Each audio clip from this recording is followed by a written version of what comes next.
15 लाखांचा हरभरा घेऊन जाणारे ट्रॅक्टर ठिकाणावर जाण्यापूर्वीच झाले गायब. मोताळा तालुक्याच्या थळ येथील नाफेड केंद्रावर खरेदी केला होता माल, पोलिसांकडून शोध सुरू.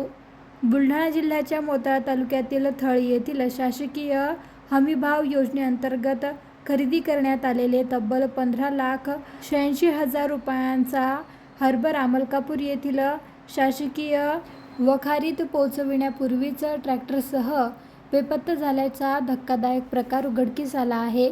12 शेतकऱ्यांचा 270 क्विंटल हरभरा गायब झाल्याने शेतकरी वर्गात खळबळ उडाली असून चालकाने माल अन्यत्र वळवून अपहार केल्याचा संशय व्यक्त करण्यात येत आहे.